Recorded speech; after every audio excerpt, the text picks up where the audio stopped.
lá, pessoal. Hoje a gente vai começar a ver padrões de projeto.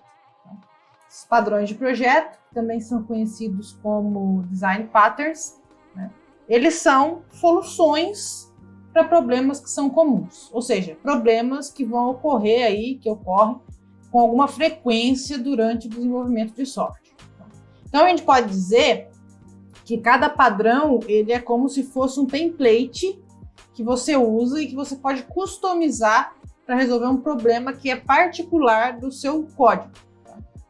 Isso significa que, de algum modo, a gente pode considerar esses padrões como se fosse um conjunto de ferramentas que podem ser usadas sempre que alguns problemas comuns em um projeto de software aparecem.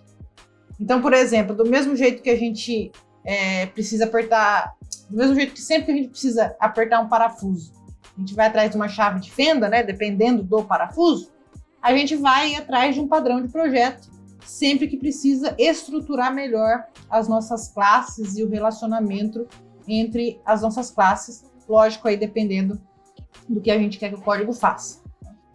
Então, a gente trabalha com os padrões de projeto, e isso é bom, porque quando a gente trabalha com o padrão de projeto, os desenvolvedores que vão ter contato com o seu código mais tarde, eles vão conseguir usar uma linguagem comum em relação à estrutura que você usou para projetar o sistema.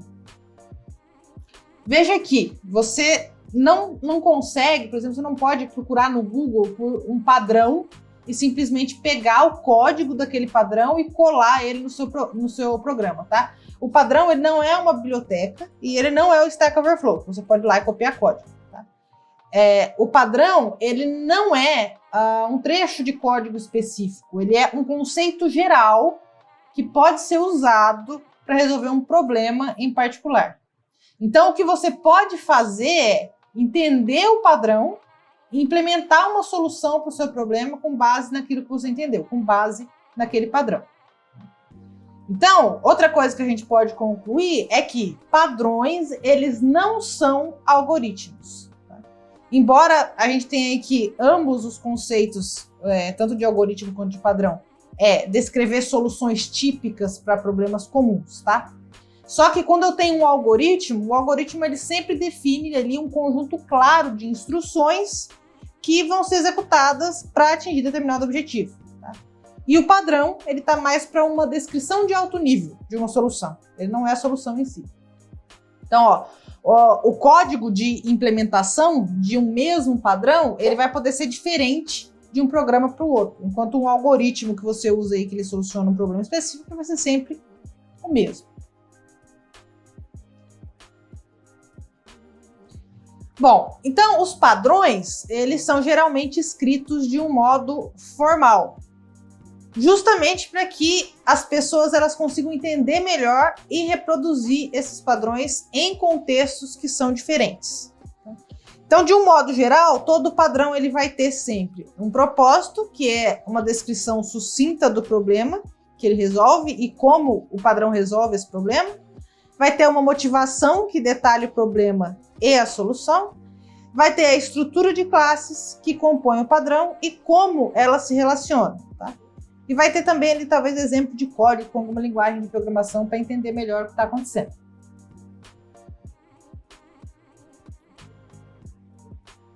Se eu começar a tentar entender como surgiram os padrões, né? Eu não posso falar porque não existe uma única pessoa que inventou o padrão. Então, eu não posso falar assim, olha, essa pessoa aqui inventou os padrões de projeto.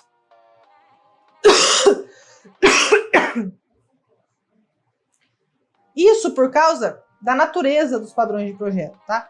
A gente viu que os padrões, eles são soluções para problemas comuns. Isso significa que existe uma solução que foi ali repetidamente aplicada para resolver um problema e esse problema sempre aparecia durante o desenvolvimento. Então, eventualmente, essa solução que sempre aparece para resolver o problema que sempre aparece, ela recebe um nome dado por alguém, tá? E é aí que surge o padrão. Mas, se a gente for pensar no conceito de padrão de projeto, o conceito de padrão ele foi descrito pela primeira vez por um cara ali chamado Christopher Alexander em um livro que chamava Uma Linguagem de Padrões.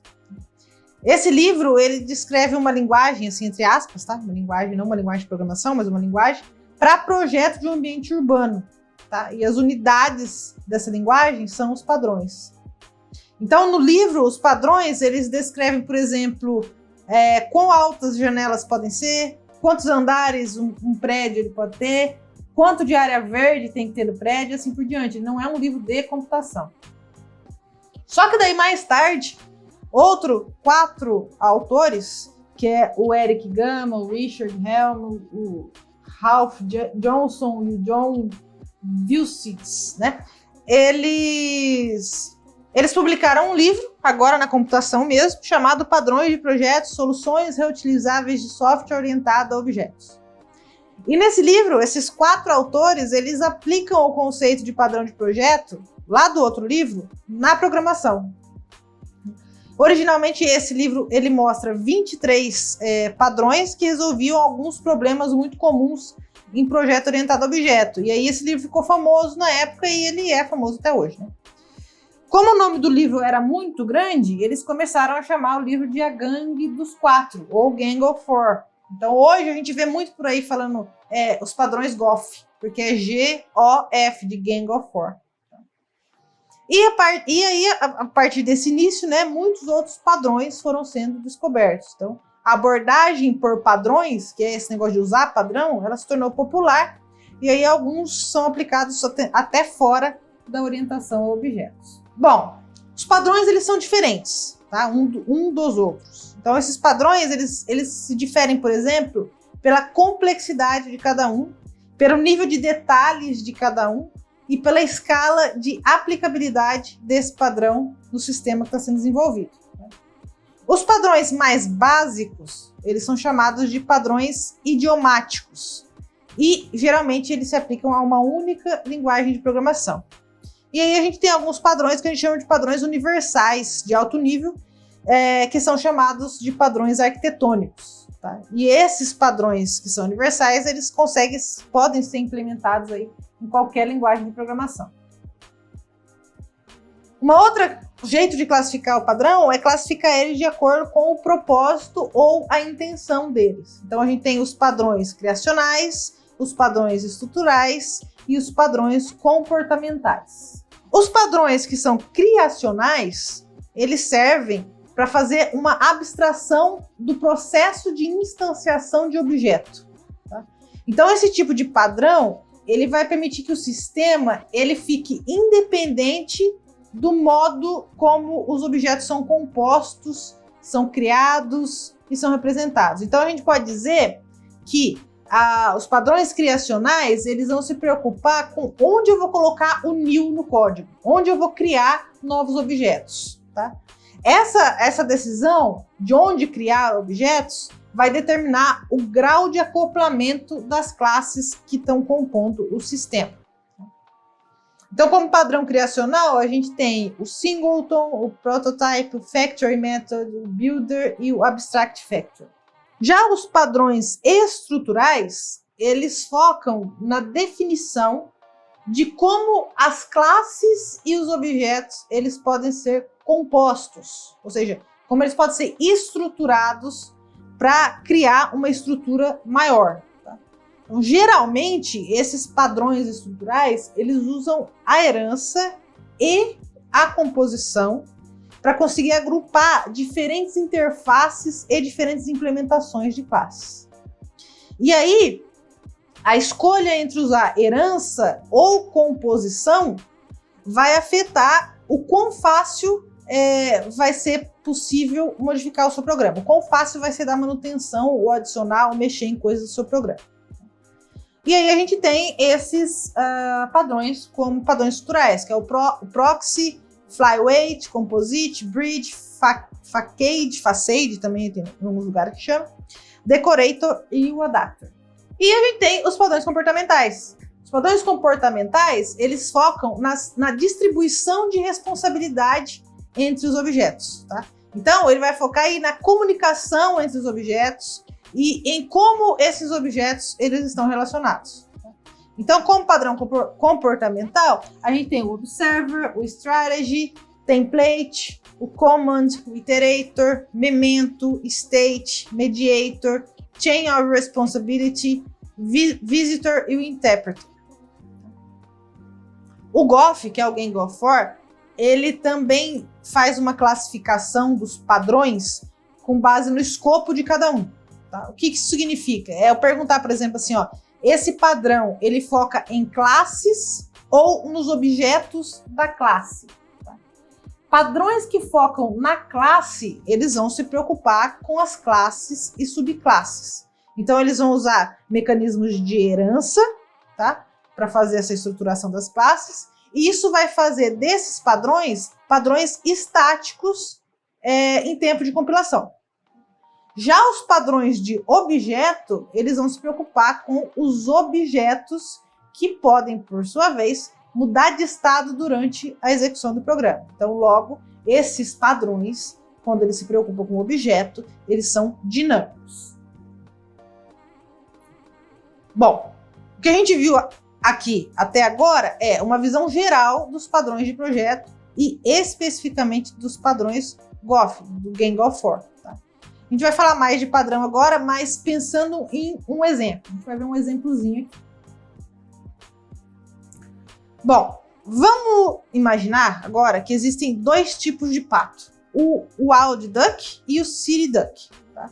O Wild Duck é aquele pato que vive lá no meio do mato. Tá? E o City Duck é o pato que vive na cidade. Uma das coisas importantes para observar aqui é o tipo de seta que eu estou usando aqui, ó. Aqui para indicar herança. Tá? Então, na herança, eu tenho essa seta aqui, que indica que essa relação entre as classes é uma relação E1. Então, ó, o Wild Duck, ele é um duck. O City Duck, ele é um duck.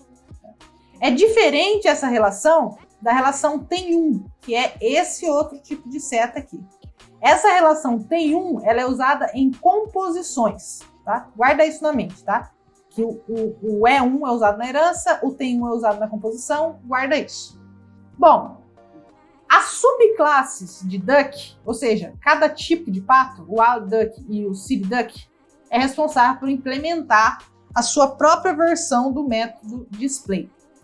Ou seja, esse display que está declarado aqui na minha superclasse, ele é um método abstract, tá? Um método abstrato. Aqui, o Wild Duck, ele tem a sua própria implementação do display, e o City Duck, ele tem a sua própria implementação do display. Isso significa que os Wild Ducks, eles podem ser mostrados na tela de um jeito diferente do City Duck. Suponha que esse método de display aí, ele serve para desenhar o pato na tela. Tá? Então, cada pato, ele tem a sua própria aparência. Suponha, sei lá, que um tem pena, o outro não tem pena. Um tem bico, o outro não tem bico. Umas coisas bestas assim. Tá? Então, logo, cada tipo de pato, ele deve implementar como ele deve ser desenhado. E, claro, esse comportamento quack, que é o barulho que o pato faz, ele é compartilhado entre as duas subclasses, porque os dois tipos de pato vai fazer algum barulho, que é o quack. Então, é desse jeito aqui que a gente usa, que a gente entrega a herança para fazer a reutilização de código. Veja que aqui no Wild Duck e no City Duck eu não preciso reimplementar o quack, eu estou reutilizando o código implementado lá na superclasse. Bom, parece ok tudo aqui, né? Parece certinho. Então, qual que é o problema disso aqui? O problema é a mudança. É quando a gente resolve mudar o software. Tá? Então, quando a gente desenvolve software ou faz a manutenção de sistemas de software, sempre vai ter alguma mudança que precisa ser feita. Ou é adição de alguma funcionalidade, ou é mexer em alguma funcionalidade existente. E, às vezes, o modo como as classes foram estruturadas dificulta essas mudanças, dificulta a realização dessas mudanças. Então, por exemplo, o modo como a herança foi feita aqui, a gente vai ver que, se eu for mexer muito nessa estrutura, adicionar muita coisa, vai prejudicar o meu desenvolvimento, a minha manutenção. Por exemplo, imagina que agora a gente tem um outro método na superclasse, que é o método fly, porque patos voam, tá? Então, com a implementação desse método aqui na superclasse, agora o Wild Duck ele tem a habilidade de voar E o City Duck também tem a habilidade de voar, já que eles herdam esse comportamento da superclasse. Okay? Imagina agora que durante o desenvolvimento desse sistema de patos aí, chegaram novos requisitos. E aí, você vai precisar implementar uma nova espécie de pato. Então aqui a gente criou agora o Rubber Duck, que é o pato de borracha. Tá? Esse pato de borracha, ele não é um pato de verdade. Ele é daqueles patos amarelinhos de borracha que você aperta e faz barulhinho. Tá? Bom, o pato de borracha, ele também vai implementar o próprio método de display, normal. Ele vai se mostrar na tela como um patinho de borracha amarelo. Mas o problema aqui é que os patos de borracha, eles não deveriam voar. Eles não deveriam ter esse comportamento de voar. Só que como ele está numa hierarquia de herança aqui, ele automaticamente herda esse comportamento. Tá? E isso significa que a gente tem que fazer alguma coisa para não permitir que essa classe Rubber Duck simplesmente herde o comportamento fly de voar da superclasse. Então, como que eu faço isso? Como que eu resolvo esse problema? Como que eu impeço o Rubber Duck de voar como qualquer outro pato que herda da classe Duck? Bom, a gente pode resolver isso sobrescrevendo o comportamento fly da superclasse. Ou seja, eu vou escrever dentro da classe Rubber Duck o método fly. Eu vou reimplementar esse método, que é para o pato de borracha agora voar certo, que no caso é não voar. Então esse método aqui vai ter um método aqui dentro e não vai ter nada dentro, porque o Rubber Duck ele não voa. E tudo bem, fazer isso não é errado. Só que quando você vê que você precisa fazer isso, você precisa sobrescrever um método ali dentro da classe e não colocar nada dentro daquele método, bom, isso significa que a sua estrutura talvez ela esteja com algum problema, talvez ela não esteja tão boa quanto você pensou. Vamos continuar o nosso desenvolvimento. Vamos imaginar agora que apareceu uma outra espécie de pato. A gente adicionou aqui, então, agora o Mountain Duck, que é o pato das montanhas. Tá? E suponha que esse Mountain Duck, ele também quer ter o seu próprio jeito de voar. Tá? Então, o que ele tem que fazer? Se ele quer ter o próprio jeito de voar, ele precisa implementar o próprio método fly, sobrescrevendo o método fly da superclasse. Então, eu tenho o Rubber Duck, que sobrescreve o método fly, porque ele não voa. Então, aqui o método fly vai ser sobrescrito, mas não vai ter nada dentro dele. E a gente tem o Mountain Duck, tá? Que também sobrescreve esse método fly. E aqui quando eu falei o fly do Rubber Duck, é porque eu estou considerando que não voar é um jeito de voar. É um tipo de comportamento em relação a voar. E tá ok isso. Tá? E aí a gente tem aqui o Mountain Duck, que ele vai sobrescrever o método fly, mas não porque ele não voa, tá? É porque ele sobrescreve porque ele quer voar de um jeito diferente. Então, dentro desse método fly aqui do Mountain Duck, vai ter uma implementação diferente da implementação que está no método fly da superclasse. Tá? Suponha, por exemplo, que o Mountain Duck ele queira voar mais rápido. Tá? Então, que a velocidade dele vai ser maior do que na implementação do Duck normal. Agora, eu quero adicionar um outro tipo de pato. Agora eu quero adicionar o Cloud Duck, que é uma outra espécie de pato, pato das nuvens. E essa espécie de pato, ela também tem o próprio jeito de voar. O Cloud Duck, ele não voa do jeito padrão implementado aqui no Fly do Duck, da superclasse Duck. Mas o interessante é que aqui o jeito do Cloud Duck voar é o mesmo jeito do Mountain Duck voar. Ele também quer voar mais rápido, simplesmente.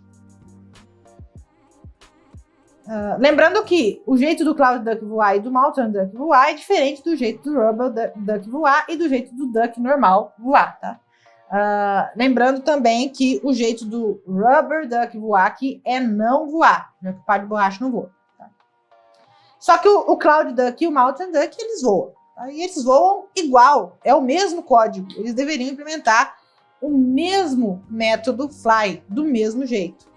Então, o que dá para fazer aqui é implementar o método fly dentro do Cloud Duck, mas essa implementação ela vai ser exatamente igual à implementação do método fly que está no Mountain Duck.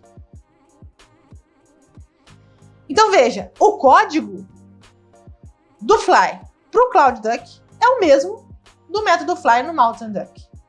Mas essas implementações elas são diferentes do código que implementa o método Fly na superclasse.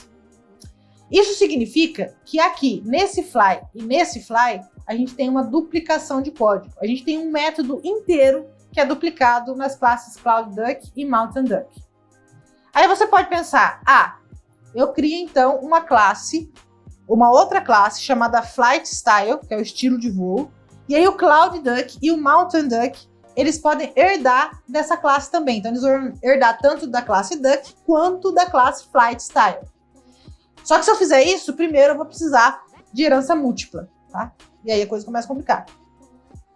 Bom, nesse estágio de análise nosso aqui, de entendimento, desenvolvimento, você já deve estar aí achando que, já é para você estar achando que não está funcionando muito bem usar a herança para resolver esse problema aqui.